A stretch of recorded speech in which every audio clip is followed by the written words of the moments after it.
Unspoiled Network podcast.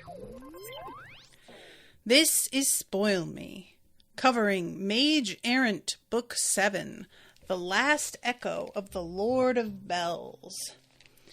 Chapters 39, 40, 41, 42. Just those. Just 42. It sounded like I was going to keep going. I wasn't. Shatter Swords, City Breaker, The Kindness of the Extinct, and The King's Vengeance. In these chapters, we get to see what the Chitin Wand can really do. And it turns out that it can affect Mackerel, which, you know, guys, I really should have understood that that was going to happen once it was explained what this did, and I didn't think of it. I'm really mad now. Welcome to Spoil Me.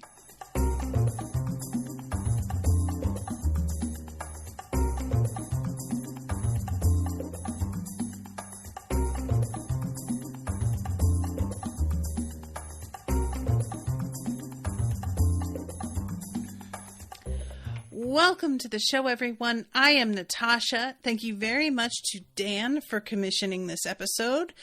Dan is here in the chat. Hello, Dan. These chapters were so compelling. These were really, really good. I am so curious about like a variety of things now. And I really enjoyed getting to see Alustin taken by surprise. I mean, we have the surprise for him of finding out the way that his students have packed it to each other. But that surprise is a little bit overridden by Valia's arrival, by his distraction battling with her, and there isn't as much of a sense of satisfaction because they could have had him and she had to kind of ruin it. And this, with the destruction of his own labyrinth, it's so delightful because it seems pretty clear to me that he didn't see it coming this was going to happen.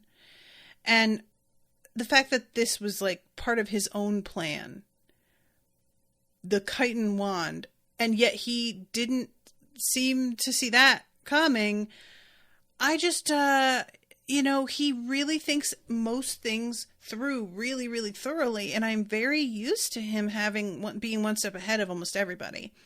So I'm very, very much here for surprised Alustin, especially when it's a hoisted on your own petard kind of situation. But anyway, let's begin at the beginning. Chapter 39, Valia is snarling, and she snarls a lot in this section because there's like a few things. First of all, him talking about how her warlocks are disposable got to her. And this is what makes me laugh is like, you know, she's saying it got to her because it was true. And I'm like, look, it is true. It is. But the fact that you have a conscience about it and they are fully aware of what they're going into, it's not like you're setting them up without their knowing the way that Alustin is. They are consenting adults. They're in their 20s at this point, right? Now, granted, you don't have a fully developed sense of self and danger until like 25, but all things considered, I think the fact that his remark landed is an indication in and of itself that he isn't fully correct about this. Does that make sense? So that's already riling her up, and that has made her less careful and less like pointed in her attacks, and it's gotten to a point where she's basically yelling at herself, fucking get it together, bitch. What are you doing? And there's this moment that cracked me up. To Valia's mild exasperation, her saber let loose a feeling of happy recognition on seeing Alustin and his own weapon.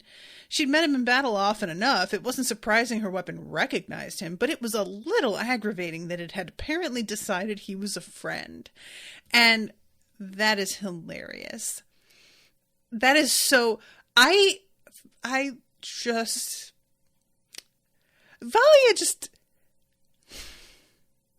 She just needs... she needs some kind of win.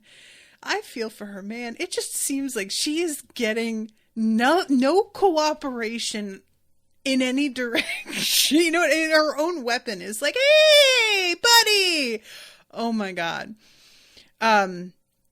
So she's going after the various paper armor doubles, and there's a sense for her of like, are any of these him? I don't even know if there's a single one of these that actually has him inside it. Maybe these are all decoys. And there's the sense of like the enchanted weapons they have that are they're weapons of last resort because of what they do to their wielder. But what's sort of like interesting about this is that it turns out Alustin has a very, very strong working knowledge of what each of these weapons are, which I don't know if it's mentioned exactly how he knows about them, because I had sort of assumed when they were being talked about that these were more secret, and it seems like they're not. But he has figured out ways around a lot of them in the most like aggravating sort of, oh, the very thing about it that makes it dangerous is what makes it in the end not that dangerous. And it is extremely fucking annoying. Here's the thing about Alustin that I hate to admit. And I had this happen with my husband recently. Alustin is so smug all the time that you want to kill him. But the thing is that he is so right so often that almost all of that smugness is earned. So there's nothing you can fucking say to him. And that makes it worse. It's so much more annoying. And I had this happen with my husband where something, you know, he did not listen to a suggestion that I made. And it went the way I said it was going to go.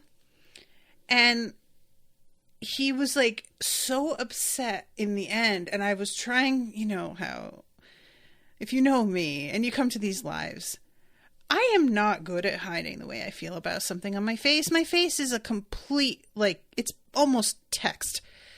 And as much as I can try and keep myself impassive, it's pretty obvious when I'm thinking, I told you so. I try not to. I know it sucks. I don't like it about myself. Being smug is a very unattractive quality, but there it is. And Owen kind of lost it and was like, I know. Do you know how fucking annoying it is that you tend to be right all the time? I don't even like saying this to you right now because I know you're going to take it as like a compliment. And I felt very called out, which was his intention, and he was right to do so. But like this with Alustin and me being like delighted to see him taken off guard later, it suddenly made me understand the way that my husband probably feels sometimes when I fuck up. Is there's a sense of just like, finally, you know?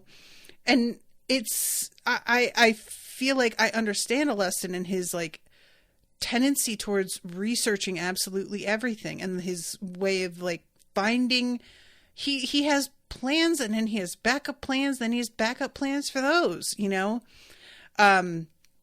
So it's just a real sort of sobering thing to meet a character that has that trait that I have, and to realize how fucking infuriating it is. Like, I am so sorry. I don't, you know, like, I'm working on it. I really am.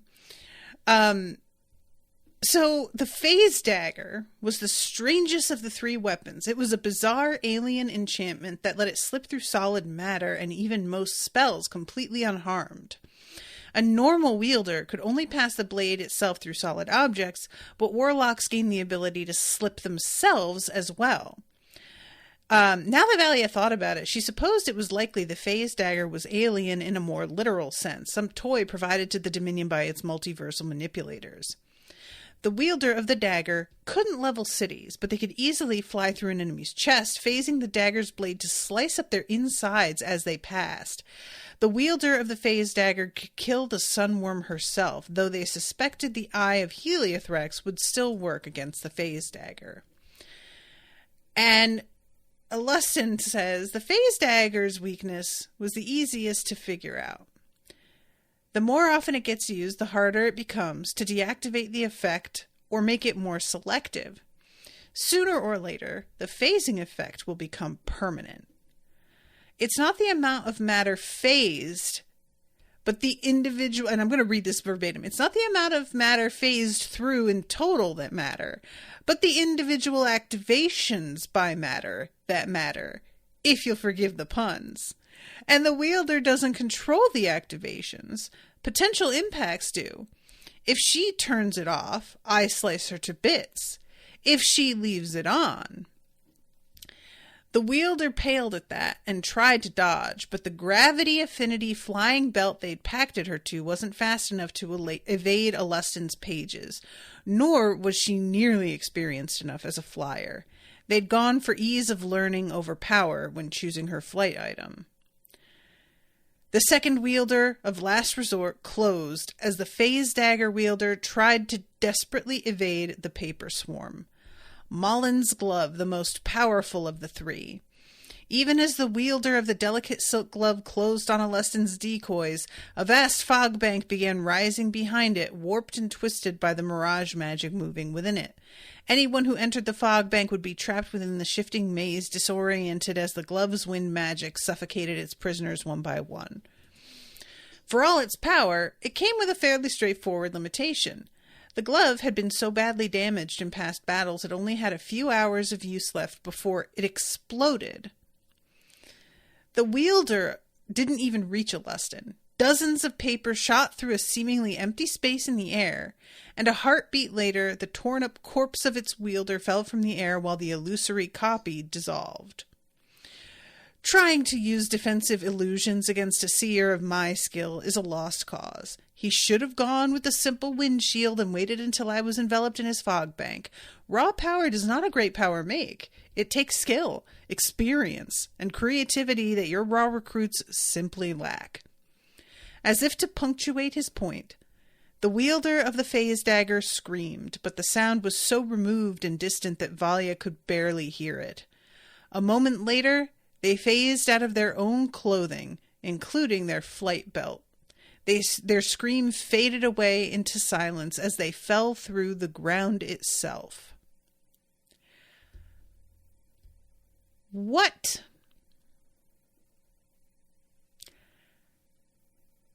What?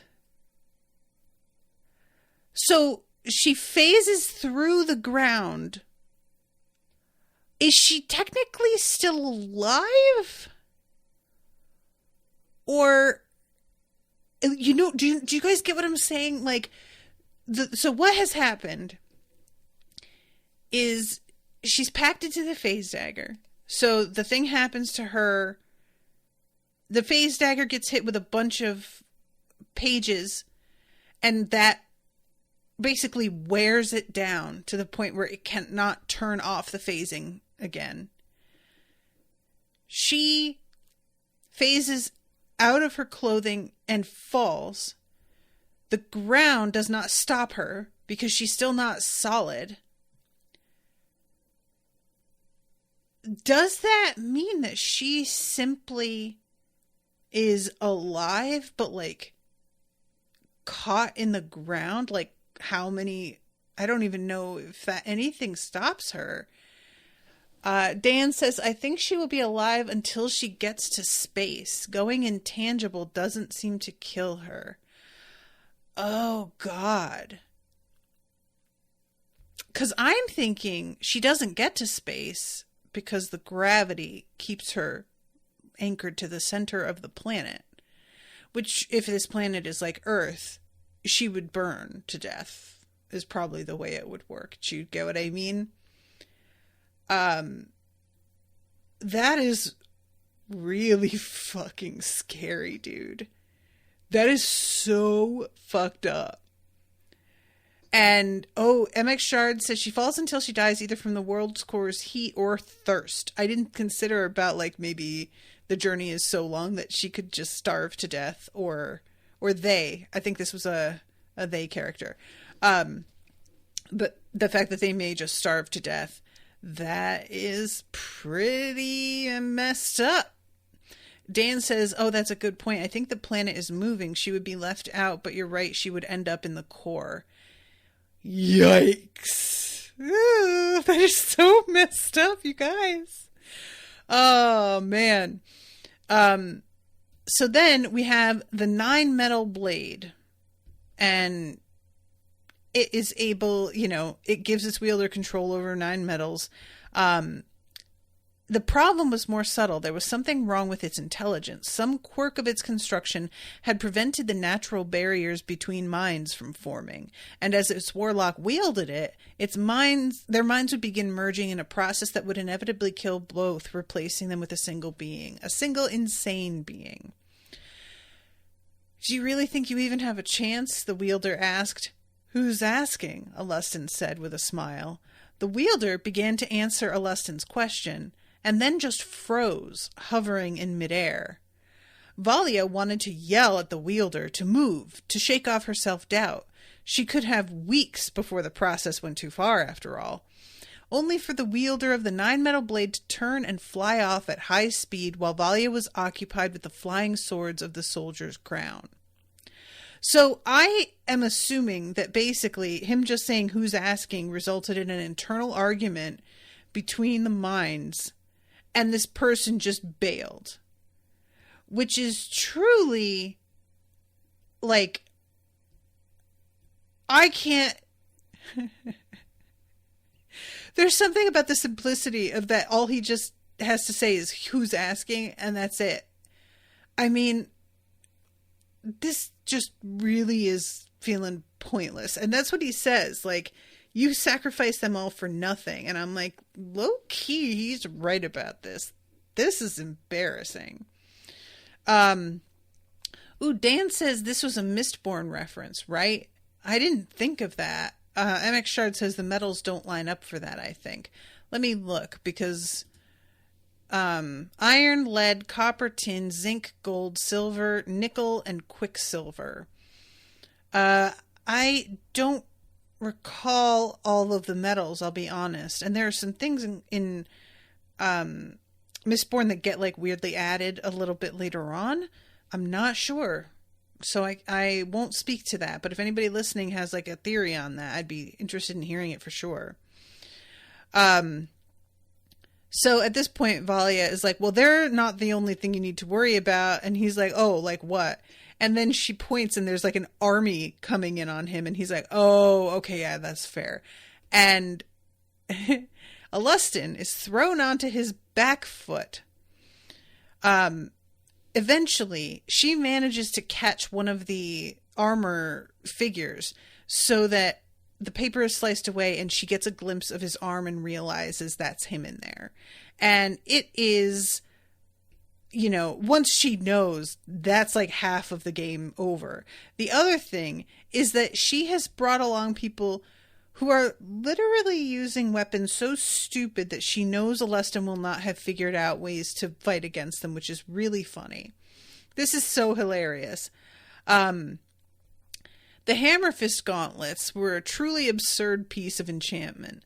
Solid proof of the old adage that being good at enchanting didn't necessarily give you a good grasp on deciding what to enchant. The Hammer Fist gauntlets used force and greater shadow mana to summon giant hovering fists with which to pummel foes. They were, to say the least, deeply silly, wasteful, and unnecessary, and Valia had only chosen them for one of her new warlocks because they were so easy to use. Alustin, it seemed, hadn't prepared tools specifically to handle idiot ideas like that, and the gauntlets were tying up one of the decoys single-handedly. LOL. Get it? Handedly, because they're gauntlets.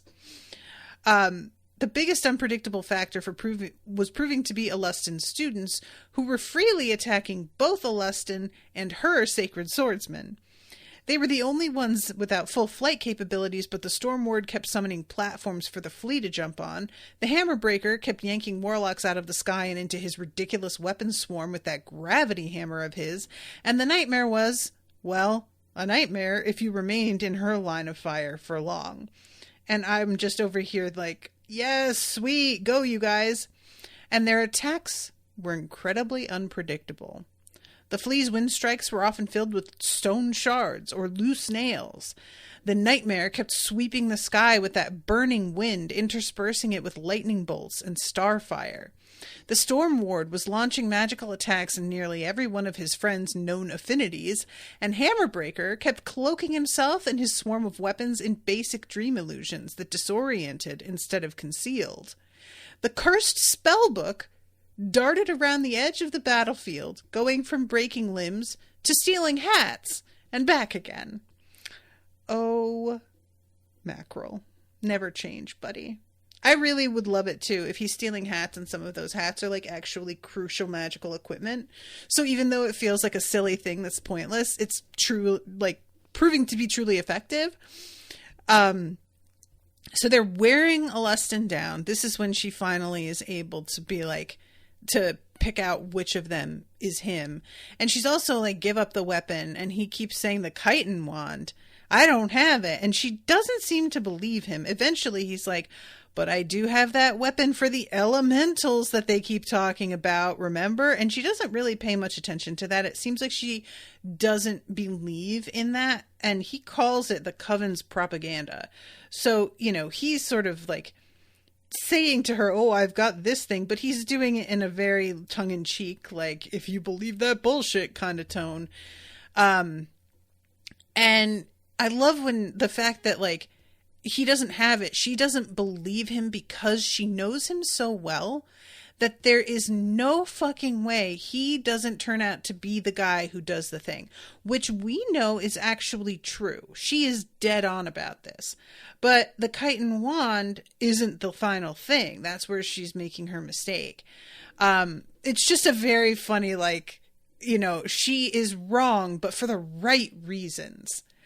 And let's see, the Coven only want to preserve Havath City so they can conquer it. Haven't you wondered why I'm alone, not surrounded by allies? I'm the decoy. I gave the wand to Emerson Dries. Maybe I'll look him up after I take you down then. And then here comes Hugh, who says, I've got something for you. Valia recognized the single-use enchantment in the boy's hands just before he used it, but unfortunately not fast enough to warn him away from using it. A friction amplifier. The boy triggered it, and Alustin's paper ignited in midair as its friction increased drastically, igniting just via contact with the wind. Valia sighed and retreated a few dozen feet. Good job, kid. You just temporarily turned him into a fire mage. She had time to see the Storm Ward's creepy green cat eyes widen in surprise, and then the air filled with fire and Alustin's laughter as he flooded the sky around him with pages from his planar storage space. The Storm Ward was far from the first to try friction magic against Alustin. It was a common enough tactic that Alustin's paper armor bore spell forms against it, and he'd learned to use it against his foes. Valia knew of at least 3 friction mages he'd burned to death, one of whom had been a sacred swordsman. Want to know something fun? I could have been using 5 decoys instead of 4 the whole time. I've been keeping track of Edmondson and the Chitin Wand instead, and guess what? All the preparations are done. And I love this so much. He just has to activate it. There's this long pause. Then Alustin sighed heavily. And he's giving a speech. One moment. His voice shifted as though addressing someone else entirely. Amundsen, just activate the bloody wand already. A few seconds later, just long enough for a sarcastic comeback, Havath City began ripping itself apart piece by piece. Explosions tore through the streets of Havath and the demesnes of the Intertwined, accomplishing in heartbeats what the combined might of the battling armies, great powers, and the last echo had failed to do. Valia realized it was all over. Alustin had won. Havath City was dead, and the deaths of the warlocks she had sacrificed had been for nothing. She was so busy watching the destruction that she entirely missed seeing Alustin pull an amulet from under his armor, missed watching the orange-red stone embedded inside it crumble to dust, missed seeing Alustin's eyes widen in alarm as the Chitin Wand destroyed not only Havath's labyrinth, but his labyrinth stone as well. And then, even through her horror at Havath City's destruction, she recognized the shapes rising up from the ground and tearing through the city. It was Havath City's labyrinth. It had been forced from its extra-dimensional home into the real world. And she now is fully occupied with trying to get away from it. Now, I don't remember. I want to say this in like a way that, did we know this is how the Chitin Wand worked? Like, did we know this is what it did? Because I don't remember if it was mentioned. If it was, I don't think I fully understood how this was going to happen. But the way that it's like, it destroys labyrinths, but it doesn't destroy it in such a way that it's like, with this labyrinth, that it's like no longer exists. It's like the labyrinth gets pulled from the other space into this physical world. So I don't understand totally how that results, that power in the labyrinth materializing here, when for Alustin his stone just completely disintegrates. So because those feel like two very different effects. Does that make sense? I would be thinking like Alustin's stone, that the stone represents like an extraplanar space that a labyrinth is in, and that the stone would disappear in favor of a labyrinth appearing like around his neck or something. But it seems like that was simply destroyed, and the labyrinth under Havath City it's not destroyed. It doesn't like just vanish and crumble away. It's pulled into a whole other planar space, which feels like a really different effect. So I'm just kind of confused how the Chitin Wand affects two things that are both supposedly labyrinths in such different ways. I don't know if the size of the one that is around his neck, if that is part of the difference or not. Dan says maybe it wasn't robust enough just being an amulet. It breaks from the magic before it can materialize. MX Shard says, seems like it explodes out of its dimension instead of imploding inwards. The comparatively tiny labyrinth seed just bursts into dust, if I'm understanding correctly. Interesting. Okay. So, jumping ahead a little bit here, we know that this has affected Mackerel, and I don't understand why Mackerel is going to die from its effects instead of simply transforming somehow. Because Mackerel is supposed to be like really, really powerful, and he is also sentient. So you wouldn't think that Mackerel dying like that was going to be the main effect happening here. Do you get what I'm saying? I feel like each thing is slightly different than the other thing. And I don't fully understand. MX Shard says the stones are described as seeds that haven't grown into an actual labyrinth yet.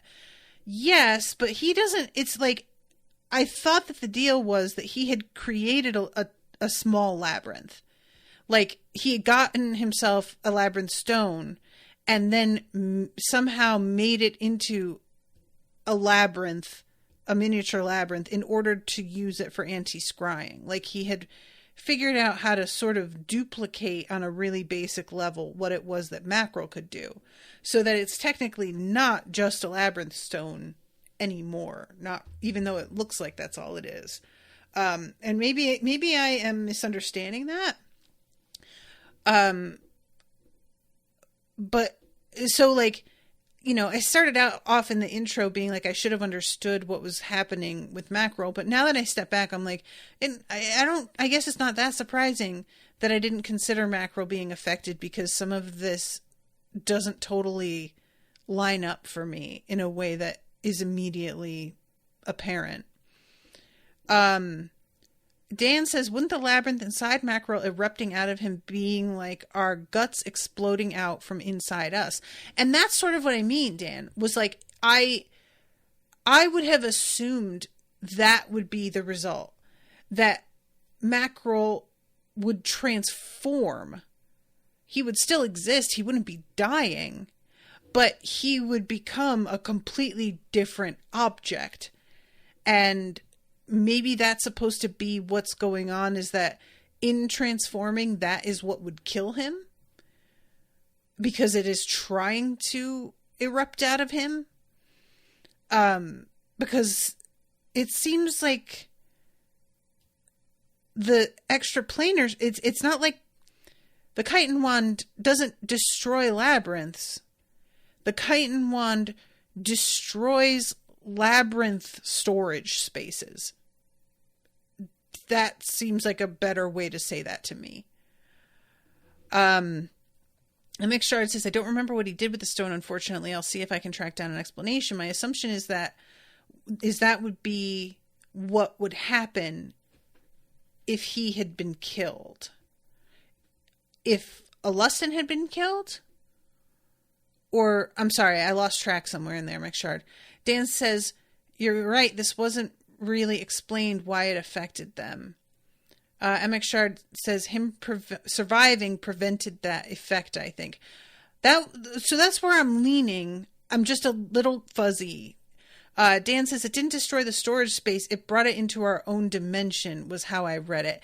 Yeah, when I say it destroyed the storage space, that's really not totally accurate. But that's sort of what I mean, is like, you know, it just yanked it from there to here.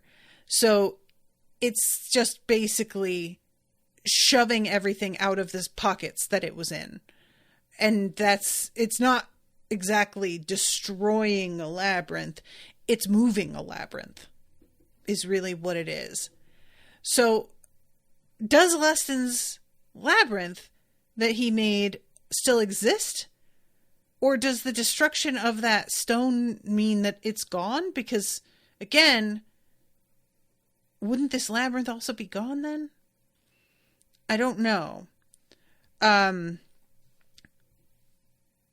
McShard, labyrinth stuff is weird, indeed. Miss T says, what if the labyrinth in his stone was a missed one? Maybe, but it just, the thing that I get hung up on here is that, like, John Bierce tends to really explain things. He enjoys that part of his, like, magical systems, is the explaining of why a thing happens the way that it does, because he wants everything to, like, fit together and make sense in a physics and science sort of way. So if that were the case, I feel like he would have gone out of his way to explain to us how it was different for Alustin than it was for us, like, or for Havath, so to speak. And, you know, it may be that he does, and we still haven't gotten to see that explanation yet. But the fact that we kind of skipped from seeing Alustin's stone disintegrate to Mackerel being in crisis, it feels like we're not going to get that explanation based on the way that it doesn't, you know what I mean? Dan says, this is one of those rare times I think Bierce waved his hand and said, hey, it's magic.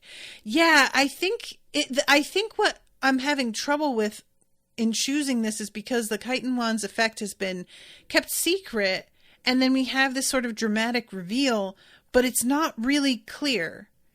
So the reveal of the labyrinth simply coming into the space that Havath City had been occupying and destroying it is a very effective, shocking reveal that's really satisfying. But then to have these side effects of it that don't feel like they make sense in the context of what allegedly the Chitin Wand is supposed to do kind of confuses the issue. So, and it, you know, like I said, because this is an author that really tends to like tell us why things are how they are, it's extra puzzling for me. But I don't know, you know, he may have a perfectly good explanation that I just kind of didn't understand, which happens a lot. Like, you know, there's a lot to keep track of, a lot of moving parts, and I will certainly lose sight of some of the details in trying to step back and see the big picture. So I am very open to anybody out there explaining how this works. Dan says, I'll ask on the Mage Errant Reddit. Beers posts there pretty often. I bet he will explain it. Awesome. Yeah, I would be really interested. So, okay, City Breaker. We go to Edmondson Dree's POV, and it's just, I'm not going to get into this too much, but I do love that he is out here making this speech, and it's just, like, it's literally said, it certainly wasn't that he just wanted to prove he could write a better speech than Alustin. And I was just like, this guy has got to get a fucking hobby. Oh my God. You need to give it up, dude. Jesus.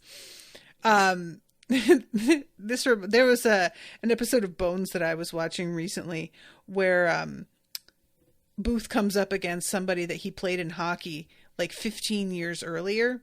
And there was a penalty shot that was sort of contentious, like whether or not he had actually made the shot, and the ref had told him it was good, and so his team won the game.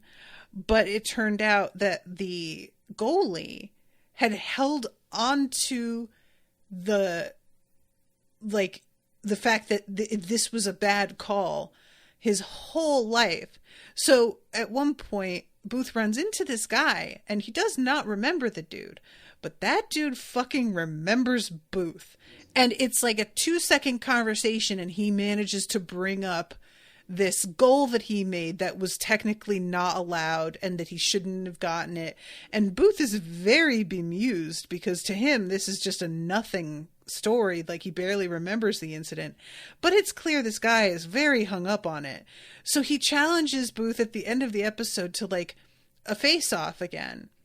And Booth is initially just like, dude, no, just let it go. What the hell? But finally he agrees to it, and he purposely misses the shot. And when somebody is like, dude, you definitely, like, that was on purpose, you missed on purpose, he says, yeah, well, I thought I would like throw this guy a bone so that he can just move on with his life. And I was like, you know, as much as I hate the whole, oh, they lost on purpose, the fact that the guy is so hung up on it, I could see it being a much more valid technique. I was like, oh, psychologically speaking, I get it. I like that. And that is like the feel here with Edmondson, is that he is just wanting so badly to like have the same sort of flair as Alustin, but he doesn't want to have the same attitude.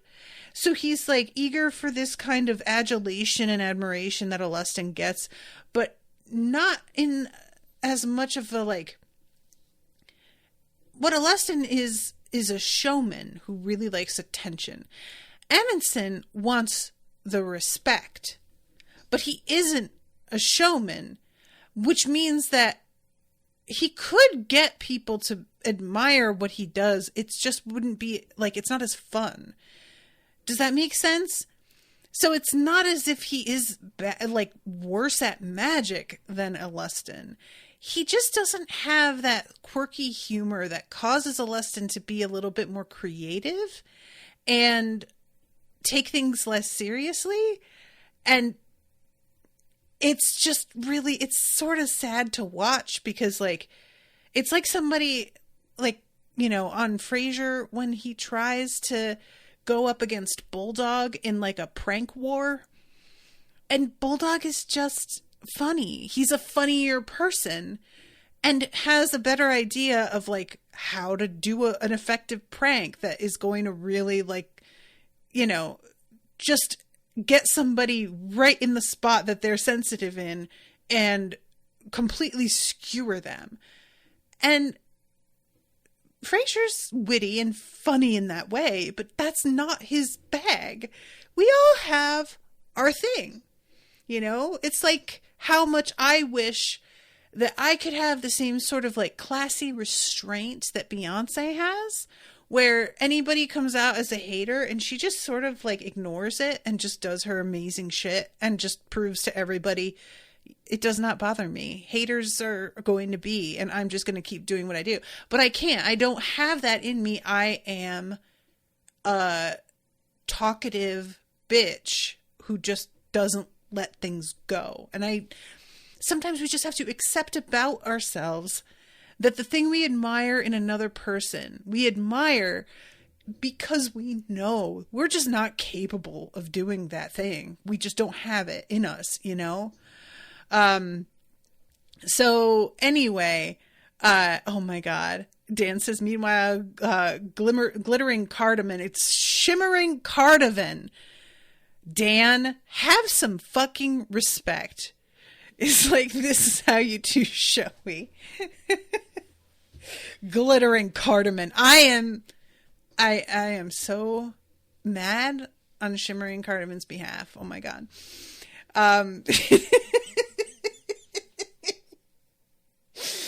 Okay.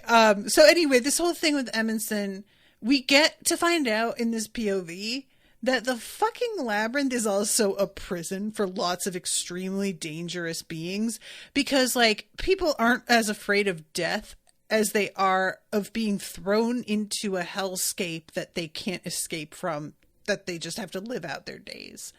So while, yeah, we could execute these bads, we're not gonna, because this is way scarier.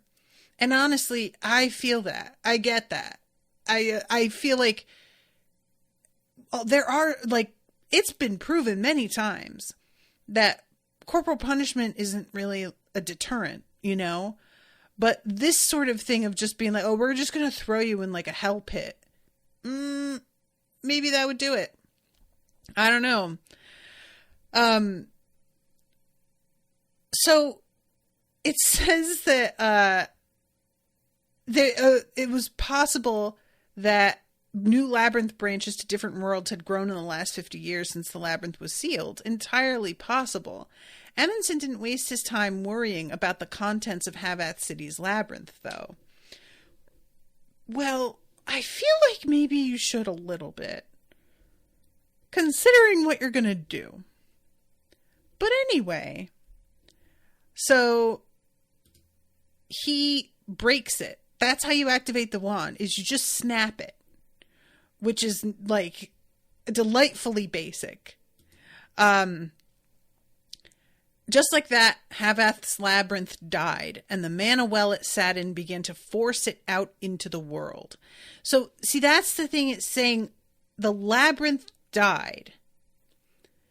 Is the fact that it can be hidden in a different dimensional space the essence of it being alive? Do you guys get what I'm saying? Like, I'm just having trouble wrapping my head around this. I'm not trying to criticize and be like, this doesn't make sense. I am saying it feels like it makes sense to Bierce. Like, I believe that there is something here that lines up that I am missing. This feels like a me problem. So, and the fact that you guys in the comments aren't quite able to pin it down either makes me feel a little bit better, because then I think that maybe this is just a really subtle sort of distinction that, you know, it is actually internally logical. It's just difficult to really verbalize. So anyway, they have to bust the fuck out of there. And the only thing that keeps them from like getting hurt, Edmondson and his team, is the fact that they had all expected for the labyrinth to begin to rise center outward. And it doesn't. It starts outward toward the center, which is a completely different situation. They barely made it to a high enough altitude to survive. By the time the labyrinth finished emerging into Anastas, it towered higher than Skyhold, than any but the highest peaks of the Skyreach range. Its highest corridors were still below the flight ceiling, but not by much. A few parts of the magical maze reached high enough to tower over even Emmonson's unit. Below them, the capital had practically been wiped away. And everybody starts being like, we fucking did it, yes! And then Emmonson's like, can't resist, gonna make a big splashy declaration.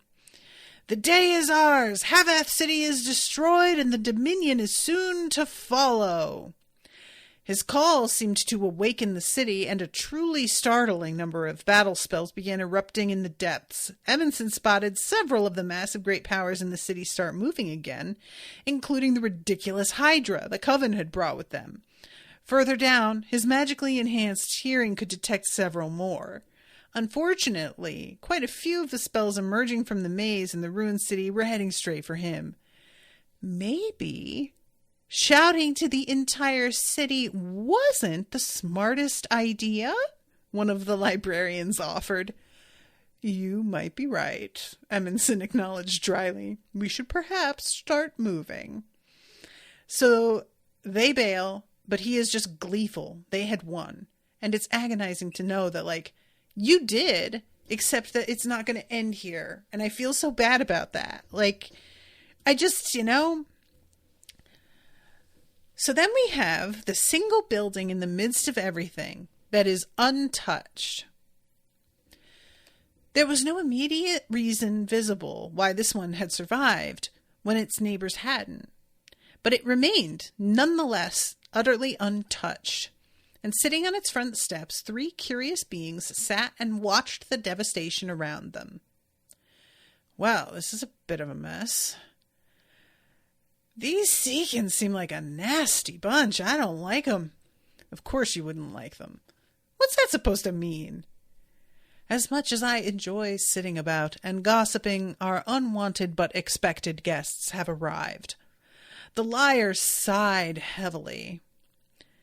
Then they stood and entered the doors of the undamaged building, leaving Tetragnath's body sitting on the steps watching the labyrinth rise into the sky around them.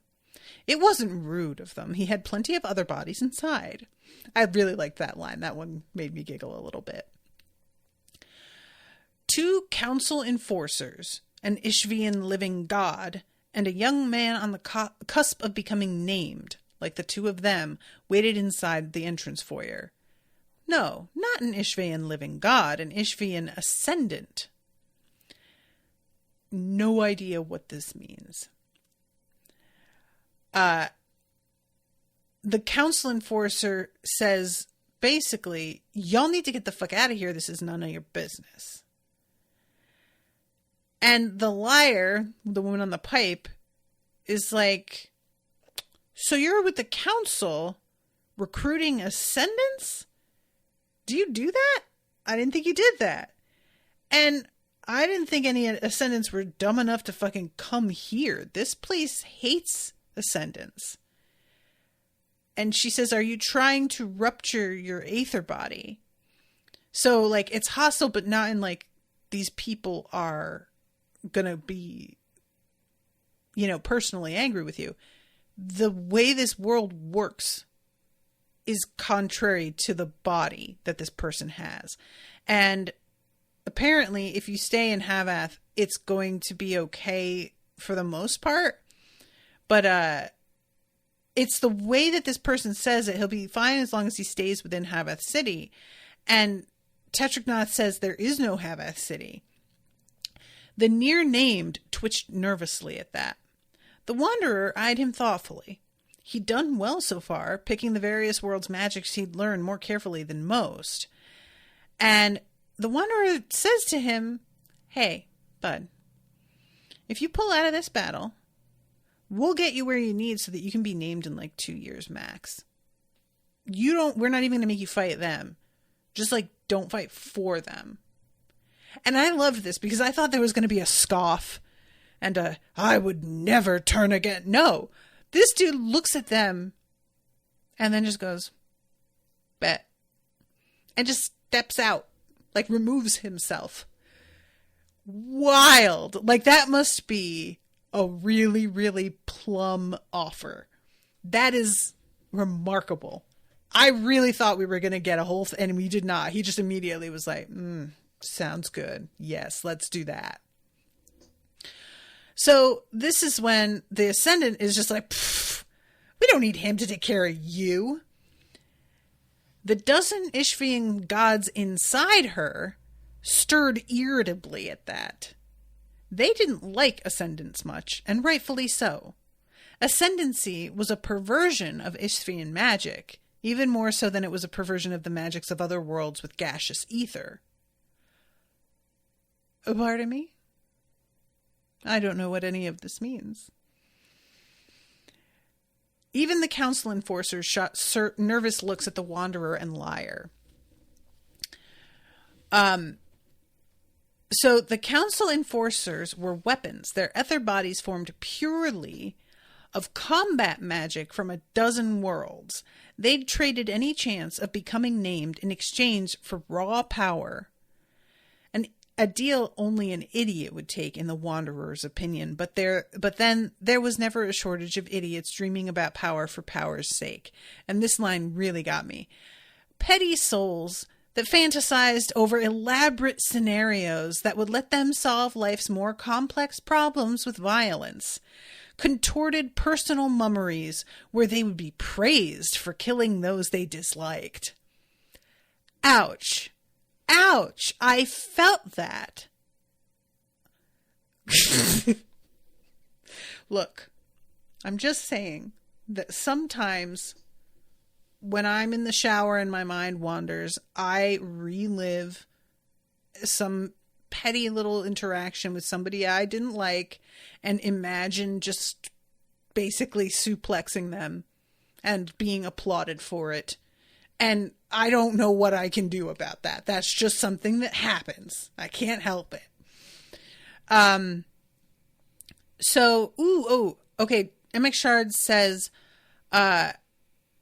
it died and then got forced out. Labyrinths being alive is something we don't get much information on.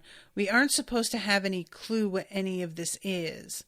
Okay. It might be a hint about a future series. Oh, that's interesting. The ether here is described as acting like a liquid, so different worlds have ether in different states. Sounds interesting. Yeah, that's fascinating. The ether in Anastas is described as acting like a liquid? Yeah, I guess so, because it's like blood and it pools and stuff, huh? I was thinking it was like air because I immediately think ether and air like a gas, but I see what you mean. Anyway, the Wanderer says, you're violating the deal that you made with Kandaron, and it's just because you're losing a bet.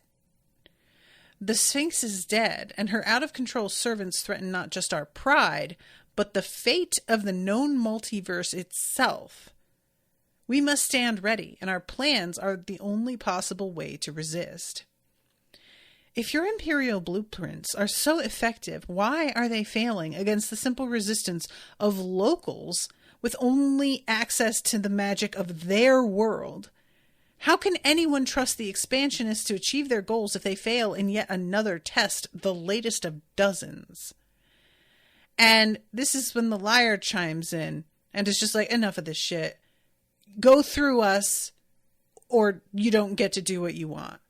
And immediately there is an attack. And immediately the Wanderer and the Liar and Hagravax, I can't remember the name, they all just like manage it in instants. It's like a blink and you miss it kind of battle is the energy of it to me. And the Liar wins by, she spoke an anti-word, Phonemes of negative meaning, a word that wasn't, pronounced using the magics of a dozen linguistic magics of other worlds.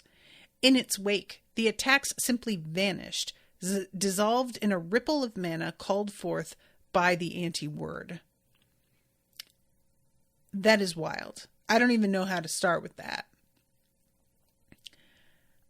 So I'm just going to leave that because it just feels like seasoning, but it doesn't seem to really matter immediately.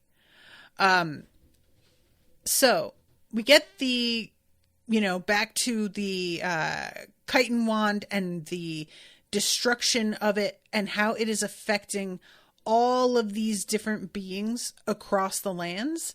And I don't really want to go step by step with each of these. I don't doubt that some of these are going to turn out to be important, but it's so many that unless I just read it like verbatim, it's going to, I won't completely cover everybody. And suffice to say that all across Anastas, people are feeling the vibe and kind of like, ooh, should I have been more involved? Should I have been less involved? There's just a lot happening further out than one would expect. And then we have, of course, Kandor on Crux, who feels it and is just like, God damn it, I can't do anything over here. So, kindness of the extinct. And this is such an odd scene. So Hugh feels Mackerel dying.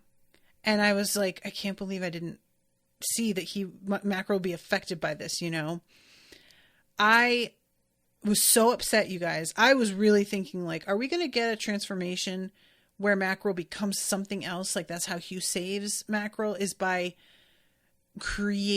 transforming him into a thing. You know what I mean?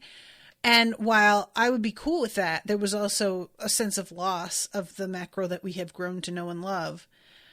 But he forces his mind into Mackerel's, which he knows is like super dangerous, and he low-key should not do this. But he is so desperate to save his friend.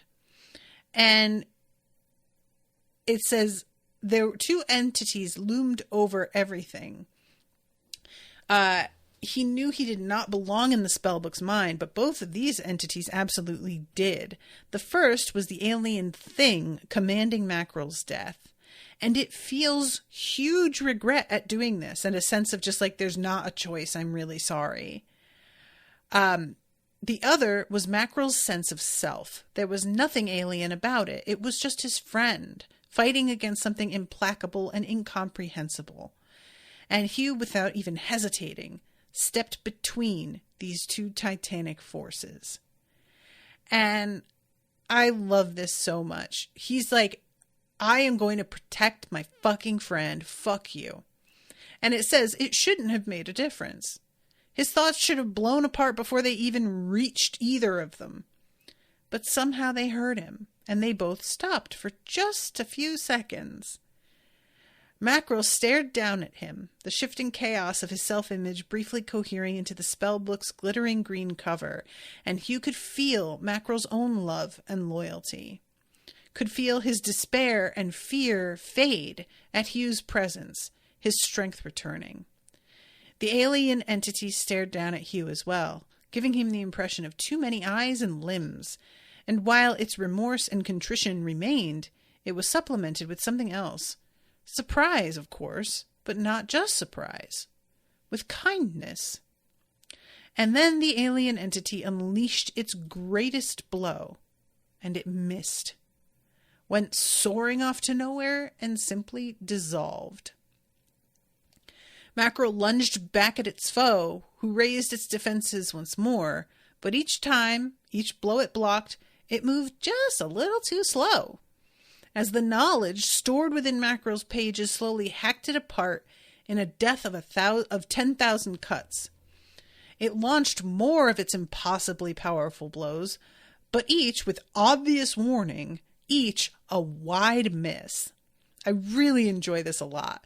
Just like, oh no, I'm gonna get you, piss you, like just really feeble. This is delightful. It rapidly drained its own energy with its immense power, and abrupt certainty came over Hugh. He was looking at a fragment of the eons extinct labyrinth builders. Just a tiny particle of those unknown beings, the most infinitesimal... is that how you say that? Infinitesimal? Is that right? Bit of debris. At that tiny grain, that tiny grain couldn't disobey its own purpose, but it had chosen to subvert it and sabotage itself. Malicious compliance out of simple kindness. Kindness that Hugh suspected was hardly unique among the labyrinth builders. In a final burst of power, that final trace was gone, and Hugh found himself outside of Mackerel's mind, clutching his spellbook with only seconds having passed in the world outside. And Mackerel heals up, and they take off again together. It's delightful. So, Chapter 42, The King's Vengeance.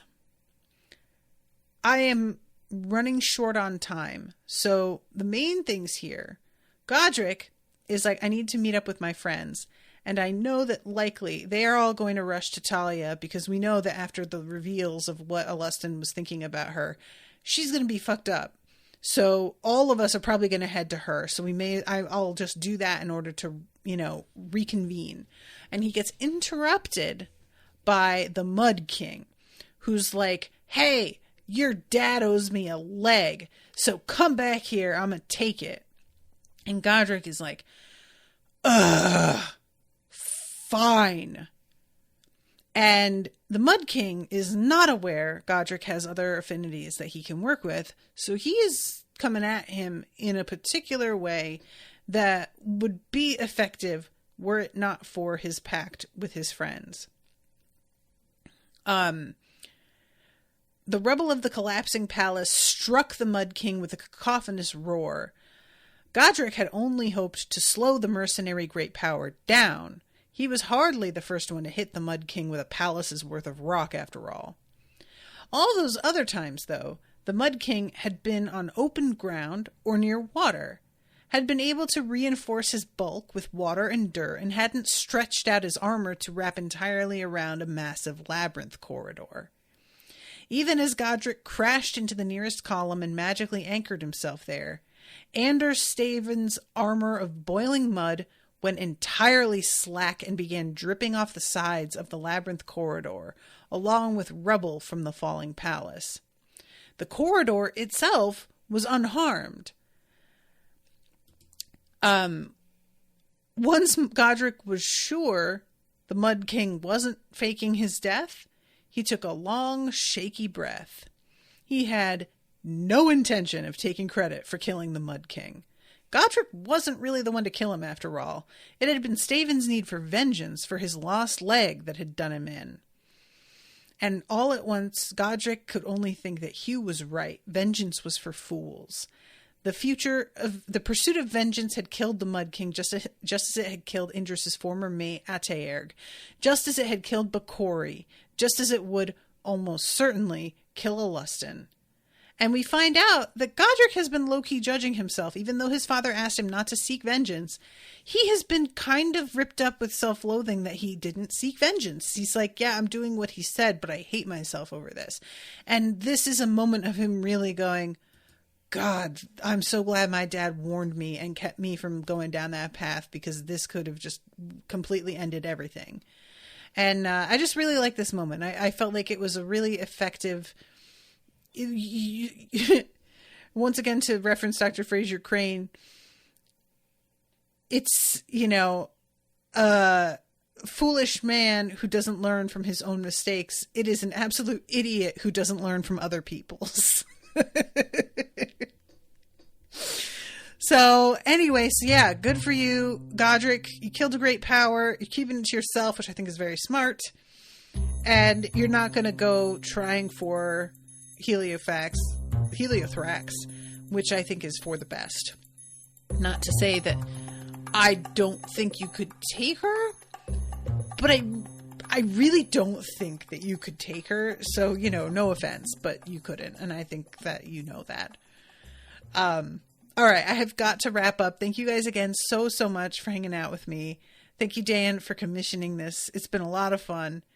Until next time, toodaloo, motherfuckers.